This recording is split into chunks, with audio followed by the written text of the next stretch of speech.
پاکستان میں قانون سازی کا عمل ایک بار پھر اس حقیقت کو نمایاں کر رہا ہے کہ ریاست اپنی آئینی اور اخلاقی ذمہ داریوں کے تحت معاشرتی رویوں کی اصلاح کے لیے سنجیدہ قدم اٹھا رہی ہے لیکن یہ کوششیں ایسے سوالات بھی جنم دے رہی ہیں جو قانون، سماج اور عوامی شعور کے باہمی تعلق کو ازسر نو سمجھنے کی ضرورت کو اجاگر کرتے ہیں۔ اب جیسا کہ سینٹ سے منظور ہونے والا جادو ٹونا کی روک تھام سے متعلق ترمیمی بل بظاہر ایک ایسی روایت کے خلاف ہے جو برسوں سے معاشرے میں خاموشی سے پنپتی رہی ہے اور جس نے نہ صرف کمزور اور نادار طبقات کا استحصال کیا ہے، توہم پرستی کو بھی فروغ دیا ہے۔ اس بل کے تحت پاکستان پینل کوڈ میں نئی دفعہ 297A شامل کی گئی ہے، جس کے مطابق جادو ٹونا کرنے یا پھر اس کی تشہیر کرنے والے شخص کو 6 ماہ سے لے کر 7 سال تک قید اور 10 لاکھ روپے تک جرمانے کی سزا دی جا سکے گی۔ یہ ترمیم اس لحاظ سے بھی اہمیت کی حامل ہے کہ پہلی بار ریاست نے واضح طور پر جادو ٹونا، عاملوں، جعلی پیروں اور آن لائن تشہیر کے ذریعے لوگوں کو گمراہ کرنے والے عناصر کے خلاف سخت قانونی موقف اختیار کیا ہے۔ اب ایک طرف یہ قانون عوام کو جعلی عملیات، روحانی علاج،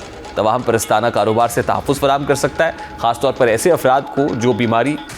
غربت یا گھریلو مسائل کے باعث آسانی سے ان عناصر کے جال میں پھنس جاتے ہیں۔ دوسری جانب خدشہ یہ بھی ہے کہ قانون کے مبہم اطلاق کی صورت میں اس کا غلط استعمال ہو سکتا ہے، جیسا کہ ذاتی دشمنی، مذہبی اختلاف یا روحانی معاملات کو جادو ٹونا قرار دے کر مقدمات قائم کیے جا سکتے ہیں۔ اصل چیلنج اس قانون کے نفاذ میں شفافیت اور واضح تعریفوں کا ہوگا کہ جادو ٹونا، تشہیر اور روحانی دعووں میں فرق کیسے کیا جائے۔ اگر قانون نافذ کرنے والے ادارے تربیت یافتہ نہ ہوئے تو یہ بل اصلاح کی بجائے تنازع کا سبب بھی بن سکتا ہے، لیکن اس کے باوجود مجموعی طور پر یہ ترمیم ریاستی سطح پر ایک واضح پیغام ہے کہ علم، سائنس اور قانون کی بالادستی کے دور میں توہم پرستی کے ذریعے لوگوں کے استحصال کی اجازت نہیں دی جا سکتی۔ اگر اس قانون کے ساتھ عوامی آگاہی، تعلیمی اصلاحات اور مؤثر احتساب کا نظام بھی قائم کیا گیا تو یہ بل محض ایک قانونی شق نہیں بلکہ معاشرتی سوچ میں تبدیلی کا نقطہ آغاز بھی ثابت ہو سکتا ہے۔